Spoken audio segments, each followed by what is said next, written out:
आज मी बनवणार आहे बेसन नारळाचे आणि खव्याचे मोदक। नमस्कार मंडळी, बाइट्स ऑफ लाईफ या चॅनलमध्ये आपलं खूप खूप स्वागत आहे।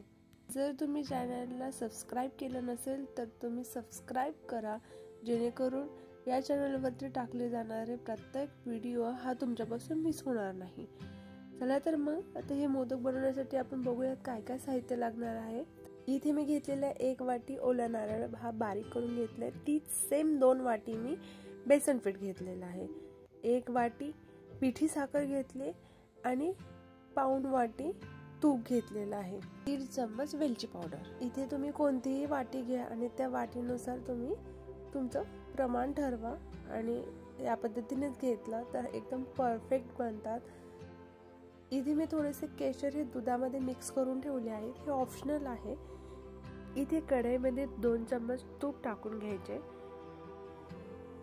ओल्या नारळाचा खीस आपण इथे आता भाजून घ्यायचा आहे।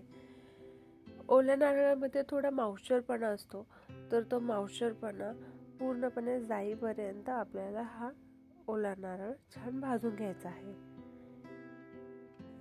तुम्ही बघू शकता आपला नारळ हा छान भाजून सुटसुटीत झालेला आहे। नेक्स्ट कढईमध्ये जे आपलं उरलेलं तूप होतं ते कढईमध्ये घेऊया आणि त्याच्यामध्ये बेसन पीठ ॲड करूयात। हे बेसन पीठ आपल्याला छान भाजून घ्यायचं आहे तुपामध्ये। ज्या त्याच्या गाठी बनतात त्या गाठी मोडत मोडत आपल्याला हे बेसन पीठ अगदी मंद गॅसवरती हे भाजून घ्यायचं आहे। बेसन पिठाला तूप सुटेपर्यंत हे भाजत राहायचंय। हे बघा, एक 5 ते 7 मिनिटांमध्ये हळूहळू बेसन पिठाला तूप सुटायला चालू होईल आणि एक 15 मिनिटं आपल्याला हे असंच भाजून घ्यायचं आहे। त्यामुळे थोडासा भाजत असताना त्याचा कलरही चेंज होईल आणि तूप सुटल्यानंतर समजून जायचं की आपलं हे बेसन पीठ भाजून तयार झालेलं आहे।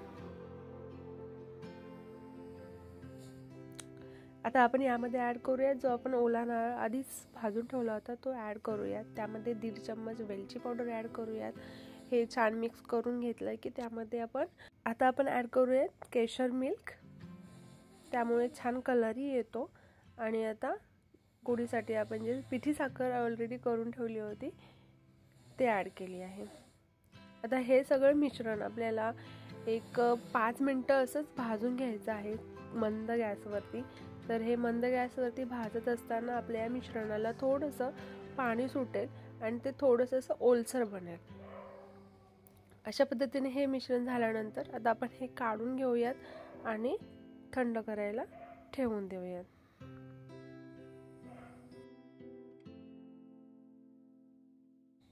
आता आपण खवा मोदकाची तयारी करूया। त्यासाठी मी एक कढईमध्ये एकदम थोडंसं दूध घेतलेलं आहे। ते दूध गरम झाले की त्यामध्ये 100 ग्रॅम खवा मी ॲड केलेला आहे।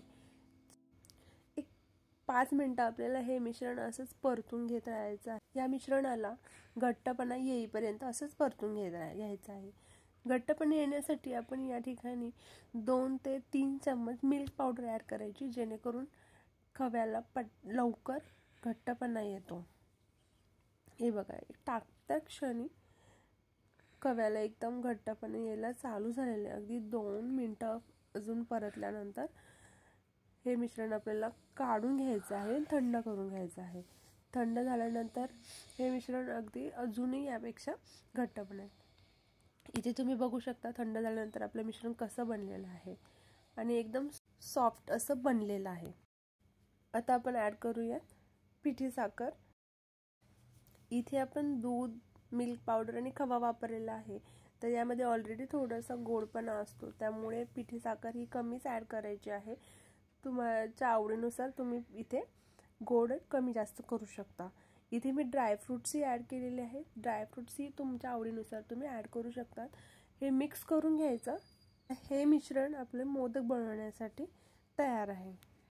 इथे बेसन आणि नारळाचे मिश्रणही थंड झालेलं आहे आणि खव्याचे मिश्रणही थंड झालेलं आहे। तर आता आपण हे दोन्ही मिश्रणाचे मोदक बनवून घेऊया। त्यासाठी मी इथे घेतलेला आहे मोदकाचा साचा। या साच्याला तेल किंवा तूप लावायची काही गरज नाही, कारण आपण ऑलरेडी बेसन आणि नारळ हे तुपामध्येच भाजून घेतलेलं आहे। तर त्यासाठी हे मिश्रण हे थोडंसं आधी थोडं थोडं घेऊन छान प्रेस करायचं.